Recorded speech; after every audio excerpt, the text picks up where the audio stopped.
会流血的钟乳石你见过吗？相传此洞极不寻常，明清时期曾有100多人暴毙洞中。这里是广西桂林的谷子洞，狭小隐蔽的洞口贴有黄纸符箓，洞口下方建有一处小房子，横批全寨平安，不知是何用意。当我独自进入洞道深处，浓烈的瘴气夹杂着经久不散的尸臭，快艾特你的冤种好友，今天的探秘之旅开始了。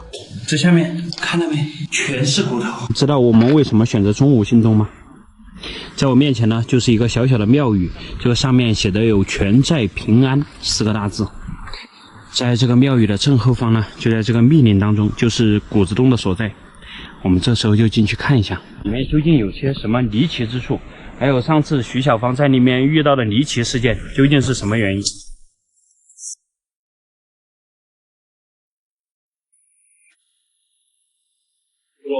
有一点可怕，你看到这个洞口，能够感觉到这个洞中有阴风阵阵吹出来。这个上面写的什么字？可别看这么一个不起眼的小洞口，左右的宽度80公分，上下的高度1.3米。这个洞里面曾经可是死了上百人的。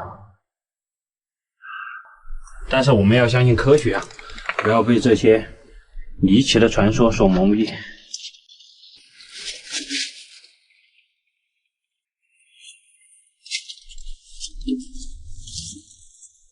这个洞道实际上并不高大。徐小芳上次在里面呢，他说是出现了幻觉，然后他的相机呢也不知道是什么原因跟随被损毁了，突然就坏掉了。哇，进到这里来了，这个空间就变得比较高大了，高度差不多在10米左右，左右的宽度也是7、8米。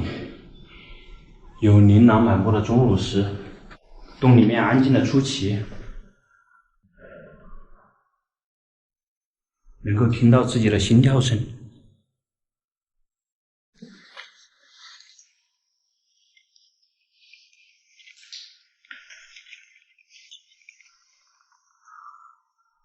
洞里面是未知的情况下，我们一定要记得来时的路啊，就是这边，看一下。非常非常的安静，看到没有？有蝙蝠在飞。这边，哦，看到没？那些钟乳石上面血红色的，我们过去看一下。我天哪，全部像是血迹染红的一样。这里也有。天哪，这个洞厅到了这里是越来越高大了，里面安静的出奇。这个钟乳石上面有一些红色的纸屑，看起来是朱砂写的符文，这个有可能是白腹巨鼠啊，它把这个洞里面红色的朱砂符文给吞了之后，经过消化，然后里面的红色染料呢就被它拉在了这个钟乳石上面，就形成了这个诡异的景象。那么村民听到里面发出的怪声呢，应该是因为这个谷子洞里面有几道天窗，等电闪雷鸣的时候啊，里面吹很大的风，那个风撞击岩壁产生的声音。这个并不是什么科学解释不了的事情。我们不说那么多了，我们快走。这边是不是还有洞道？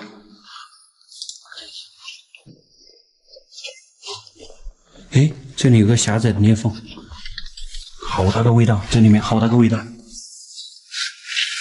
上去看一下。哇，哇，这又是一个另外的空间。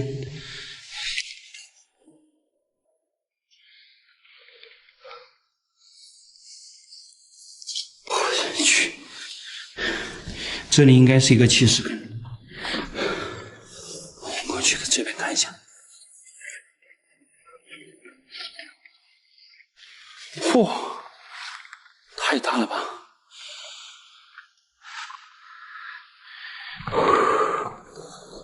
小心一点了，这个脚下石头为什么是黑色的？大家知道吗？这里还有一根竹杠子，看一下这边。哎呀，好大一只油盐，洞穴生物。这个地上还有瓦罐，从这里然后看到那个上面有个天窗，这个后面就是一个乱石堆。相信科学，相信科学。这里还有洞道吗？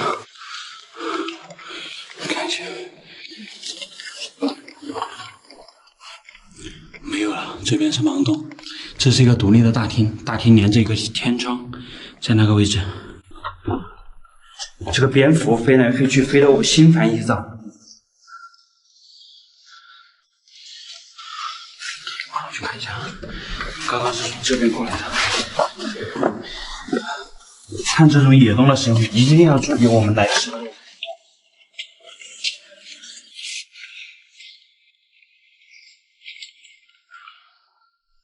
我们先让它从头看一下，就是有血色钟乳石在这里，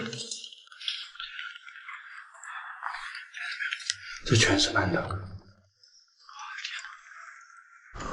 这里面安静的能够听见人的心跳。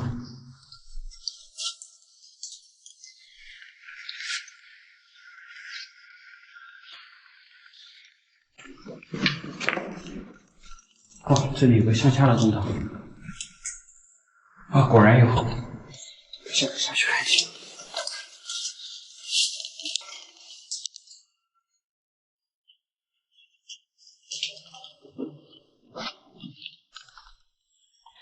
这个地上出现了很多瓷片，这个我就不用手摸了。这边还有朱砂。朱砂，一滩一滩的朱砂。为什么这个洞里面有这么多的朱砂碎片？这里还有陶罐，这个前面，洞道还有吗？这里明显是被人填起来的。然后这个下面，大家能够想象是藏了什么东西吗？所以我们不要靠近。看一下这上面，咱们决定从这个位置，咱爬上去看一下。这个不好走啊！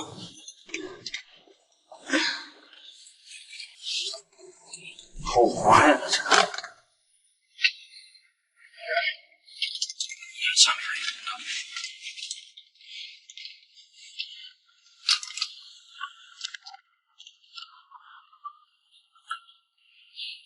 上面。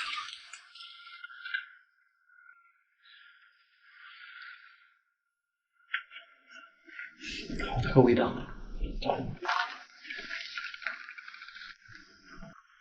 盲洞，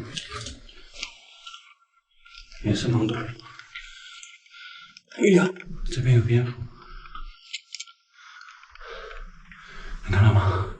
这上面都是盲洞，那里能看到底，这边也能看到底了。现在我们原路返回，去它的主通道。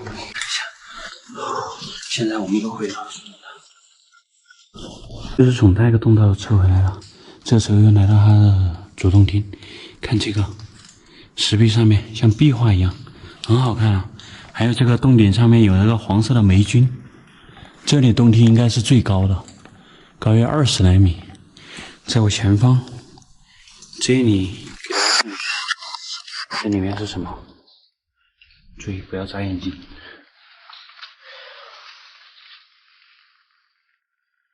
看到了吗？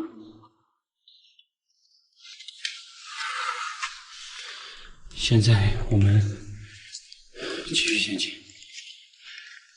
这边好像还有通道，看一下。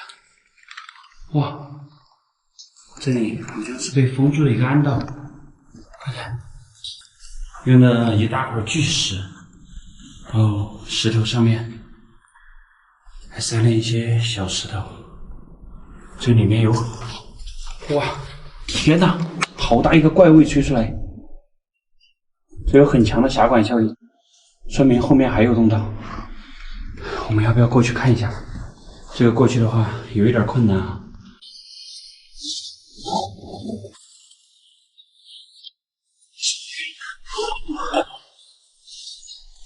说实话，这个石头上面的水，我可不想沾在身上，但是没办法。好大的风！这么强的狭管效应的话，后面一定隐藏着巨大的空间。先给大家看一下第一视角，来感受一下这个洞口的风。这是一个三角形的洞口，这边连接了一个巨大的空间。哇，这果然是被人为封堵的一个空间。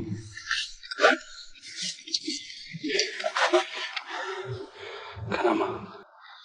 这里完全是人为堵起来的。看一下，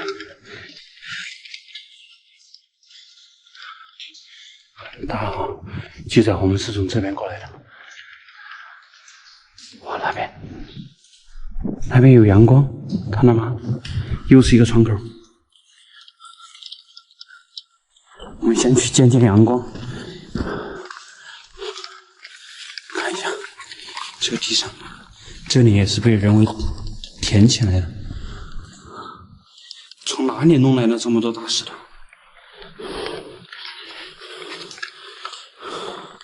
这是一个天坑的底部吗？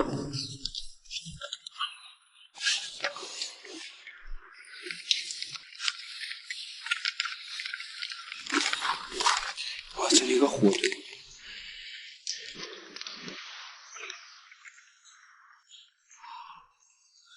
看一下。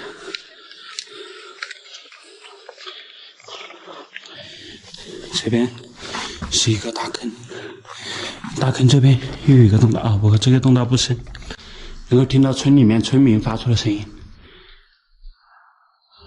这个树井底部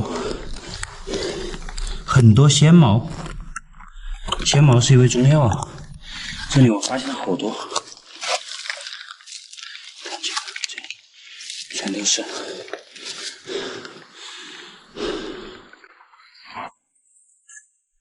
亮光的是我的相机啊！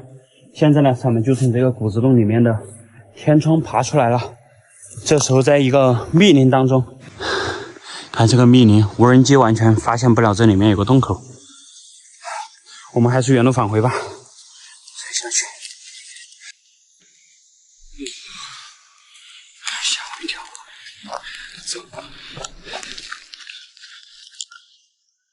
好大的风啊！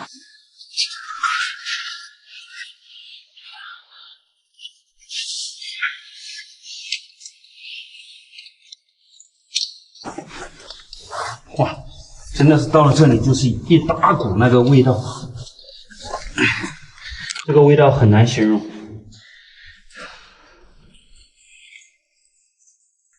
来吧，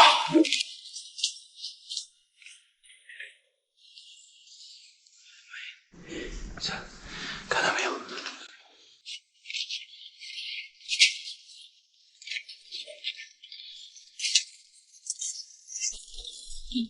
这时候我们终于是从这个谷子洞里面撤回来了，但是在这里呢，还是不建议大家去这种狭小的溶洞玩耍，因为里面大家也看到了一些非常狭小的裂缝，掉下去了，上来的话非常困难。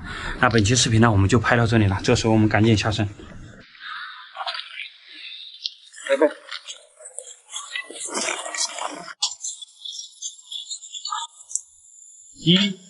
天坑树井，白骨成堆，神将100米发现古人在此破釜沉舟。这里是云南临沧的一处黑暗深渊，我们受邀前往探底考察。连续下降，竟发现古人书写的羊皮卷和怪异的6边刺绣服饰。难道这里真的隐藏了闻所未闻的地心文明吗？脚上一踩，它就燃了。这是鬼火吧？1、2、3、4、5、6，哇，7秒！现在咱们正在进行安全下降。这个我们离它远一点，千万不要碰它，小心啊，老莫。好的。看不到头啊，深不见底啊。深不见底的。对，有可能真的有你说的那个万米之深。打了光上来，下面就是个蓝色深渊，非常的深，是穿戴了安全保护啊，大家不要担心。这里就有100多米了吧？这有100多。孟少杰正在下降。不知道为什么这个头灯打不亮了？这里有磁场？不知道啊，我的头灯打不亮，是不是磁场干扰？我不知道啊，头灯打不亮了。哇，你的下面蓝色深渊叮打耳光。我们准备下降。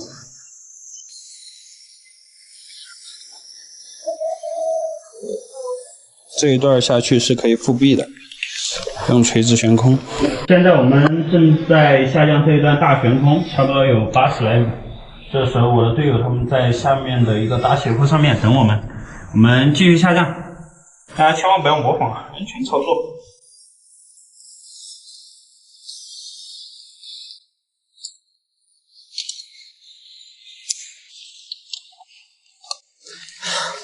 这下面很大的雾气，一束光打出去都有叮打耳光的感觉。我们继续下降，继续下降，下降这段大空间。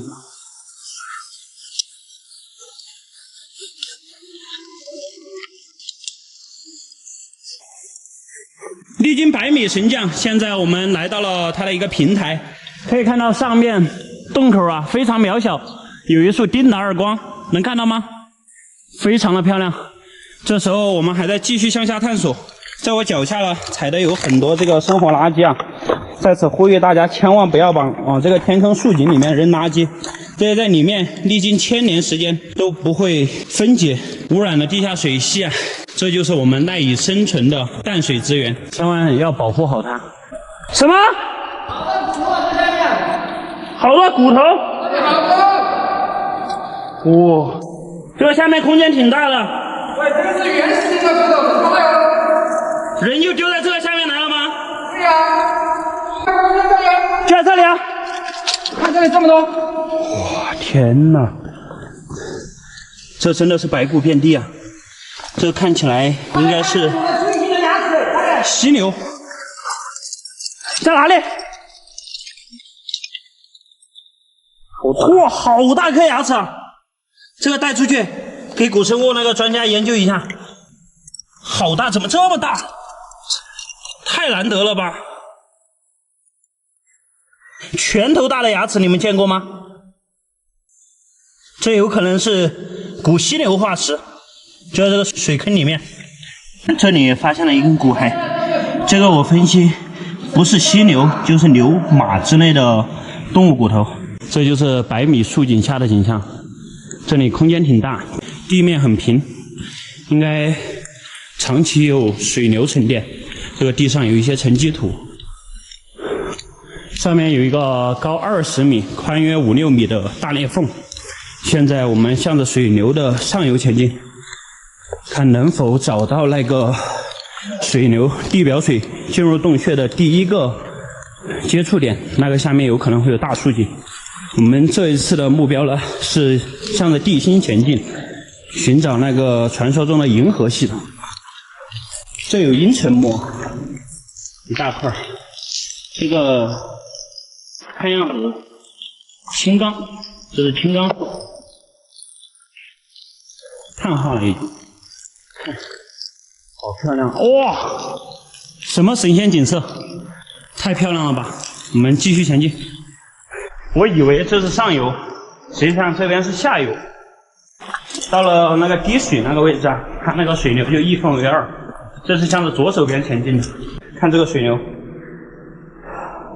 水流带过来的骨头，这个难道就是传说中的银河吗？它是这个土上面拌着一些硝粉，看着就像银河。在这里找到了什么？一，这里有人为痕迹，有人为痕迹。对啊，刚下来，你说你们这有灶台，有灶台，做饭吃的。哇，真的有！它怎么会下那么深来做饭吃？以前用藤条下来了吗？对。这好像是一个石床。哎，你看一下，这还有稻谷的痕迹，真的。哇，真的是谷子。真的。稻谷。哇。真奇怪，他们下来干嘛呢？这也没有看到翱翔的痕迹。是啊。以前的寻宝人。太奇怪了。有什么发现？下面是个竖井，要不要上？不是特别深，先看一下。先看这边，看一下之后再走，再决定走哪个洞。这边好像左手边也有洞道。你看这古人修的走道，你们脚下踩的就是古人修的走道。他们来这干什么呢？这没有家条啊。找媳妇也不至于来这里打，你家找媳妇进洞里来的。咦？在洞里面来找媳妇儿，是陶制的吗？对，陶制的，以前煮饭的锅。他们换下了。这要是完整的就重大的发现。对，这是一碎片。就只是一个锅。来，这个。100米天空底部居然发现人类的锅，陶锅。咦，你看这里，哎，这里又是一个古代的锅具。这也是一个，我就刚才那个的碎片把它一起的。这个应该又是另外一个锅，你看。对，有点像完整的。在他们在这个下面做饭干什么？那证明他们在这下面生活很长时间。我分析他们就是在这个里面自生自灭了，有可能。很特别。哇，真的，之后下面也没有洞道了，就是一个水流冲击的坑洞，然后下面就没有了。我认为啊，他们是遭遇了可能外敌的袭击，在这里破釜沉舟，背水一战。这个就是传说中的釜啊，就是陶罐做的釜，破釜沉舟就是说的这个东西。那他们沉的舟又在哪里？看一下这个暗河里面有没有沉船。喂，这啥？应该是船。对，这就是你说的舟吗？对，破釜沉舟。舟的舟吗？对。这个上面还有这种。哎，看这什么？还有红色的石头，绘图上的色彩。是灶里面烧过的吧？这里还有很多谷子。哦，灶里面烧过就是会变红色吗？对呀，造新土附着的那个石头就会变成。那看来烧了很多次了。烧了很多年。就会是武功秘籍被烧掉了。哇，真的有符纸，快看，这地上有一些符箓的痕迹。看到没有？武功秘籍。写的有吗？羊皮纸。对。小丈母，你看这是羊皮纸。哇。哦，对，我看上面能不能看到他写的什么？看不到。不完整了。对，看不清。这里写的天师，什么天师，看到没？一页一页的。这古代的服饰，快看。哦。哇，太难得了吧？对。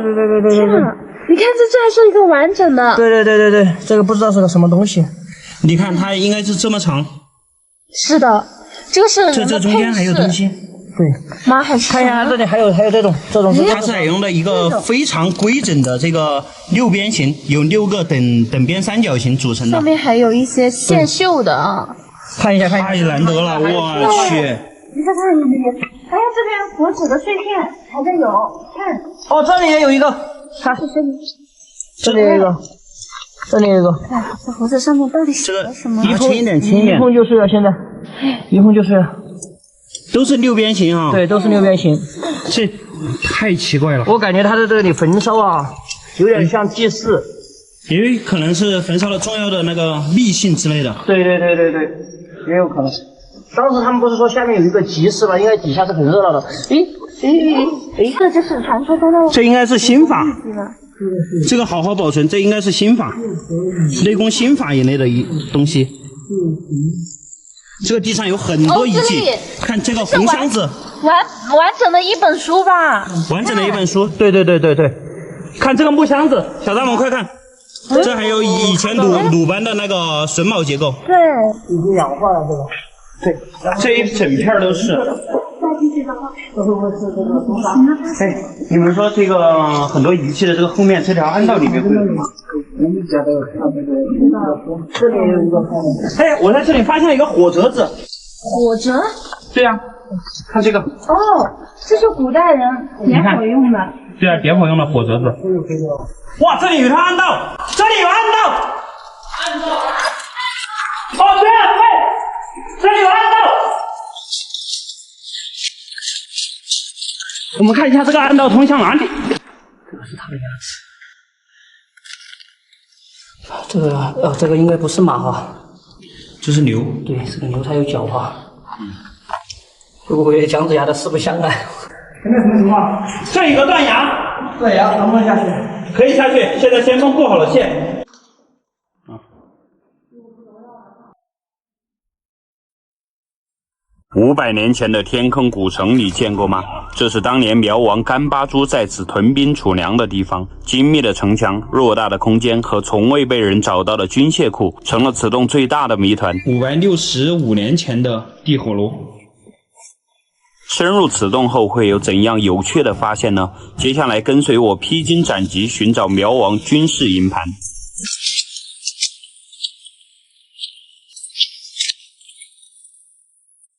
找到了，终于找到了！现在我们就已经来到了这个距今565年前的甘巴珠建造的古代军事营盘。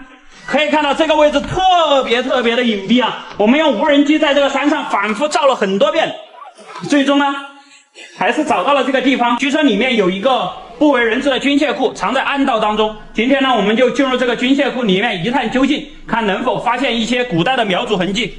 这一面城墙呢，现在看起来依然是坚不可摧。它上下的高度7米左右，左右的宽度呢，差不多是13米。下面有一个石仿木的圆形拱门，左右的宽度差不多是80公分，上下的高度在1.6米左右。这实际上算是一个天坑古寨。如果在我们的后方，也就是向阳这个下面哈，这是一些回填。如果没有回填的话，这个洞口应该是处于比较低的位置。现在我们进来看一看。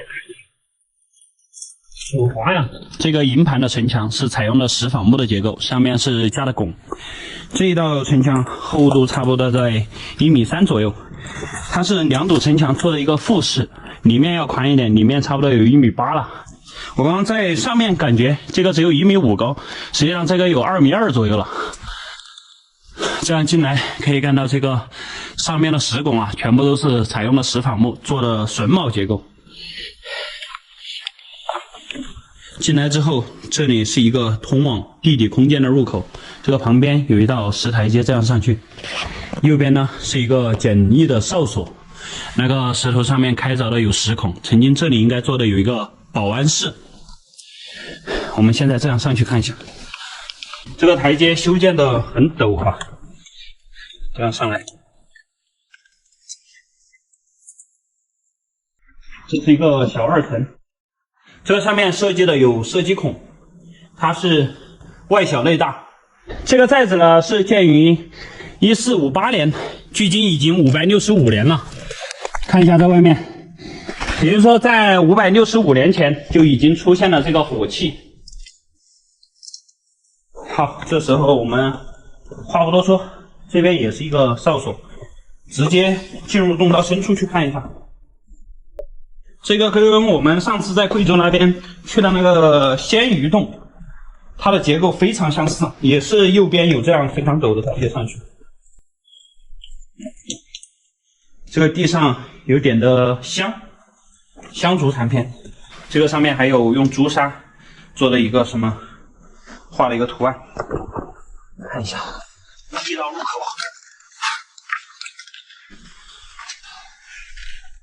哦。在里面挺干燥啊。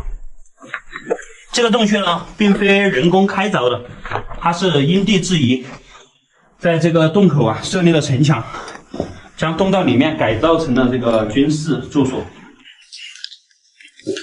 洞道是这么一直向下去的，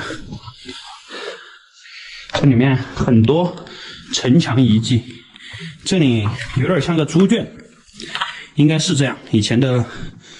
这个苗族先民在这里养了猪的，这个里面，哇，块骨头，这些小洞道都不深。那么这个洞道究竟是通向哪里呢？不得而知哈。哇，好大的空间！看这个城墙的后面，我们用强光手电将它打亮。这里能够看到洞内是一个又一个的小堡垒。哇，那个地方是什么东西？哦，是水。我说怎么在动哎？搞得有点紧张。这个上面有很多中华米芾在这里休息。地上的走道呢，已经布满了硝。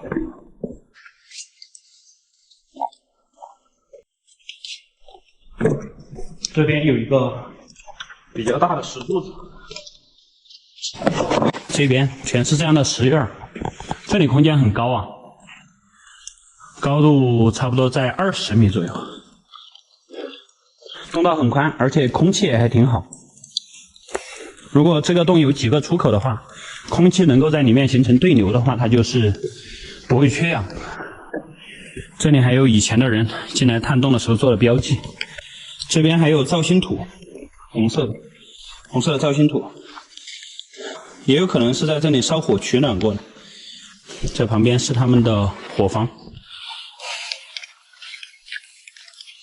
这里有造星土的痕迹。这个上面还有一些瓷器、陶罐的碎片，地上好多青瓦呀。这边还有一些陶罐。这个洞穴里面为什么会有瓦呢？都是土坯青瓦。这是个什么？一根杉木。这是做的一个什么？哎呀，地火炉！这应该是我见过的最远古的这个地火炉，距今565年前的地火炉。嘿，这有几个人围在这里看，周围还有他们曾经坐过的凳子。恩施那边有火坑菜。火坑菜的原型就是来源于这种地火炉。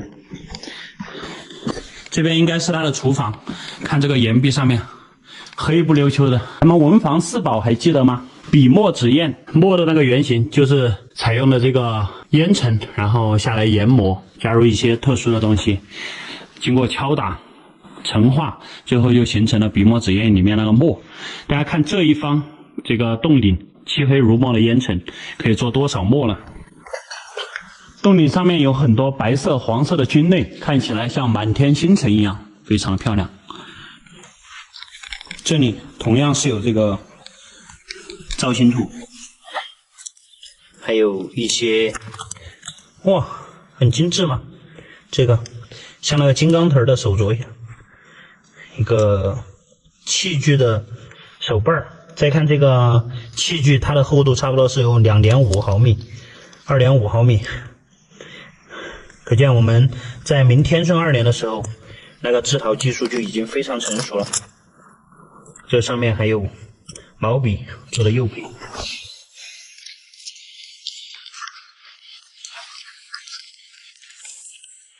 有蝙蝠在叫。主洞道应该是跟这样过去的，到处都是造型土。这个里面会不会有一个2层啊？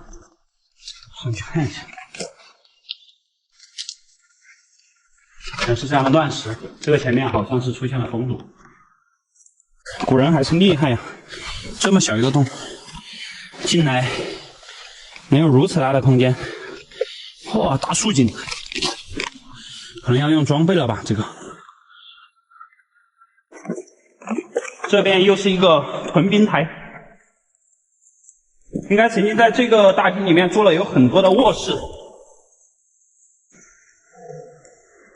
洞道好像是1分为2，要下去看一下。这里有个水帘从上面滴落下来，地上能够发现一些骨头的残片。哇，前面有光！嚯，快看！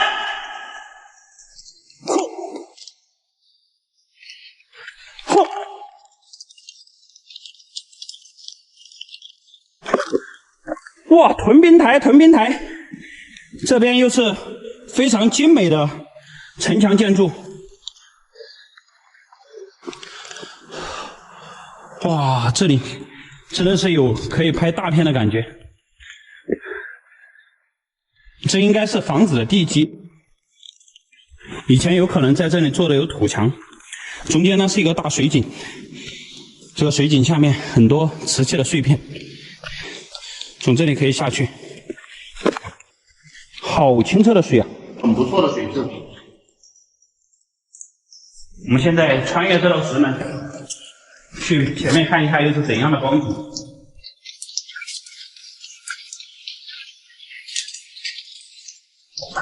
哇，好清澈的水啊！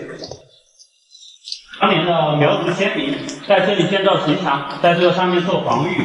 前面就是一个很深的水潭，这两边呢都是刀削斧劈般的岩壁，在这里真是易守难攻的一个好地方。而且我们进口的那边啊，它又是处于一个天坑的深处，所以说这个洞子呢，它会有2个出口，里面有可以容纳几千人的大空间，在里面屯兵数月是不成问题啊。但是目前看起来里面是比较潮湿，现在居住人的话容易这风湿啊。出动了，准备下山。在里面虽然没找到这个苗族先民的军械库，但是在里面发现了有很多的人为遗迹。大家在见到这种古迹的时候，一定要加以保护，不要让它再遭受破坏。那本期的视频呢，我们就拍到这里，感谢大家观看，下期视频不见不散，拜拜了。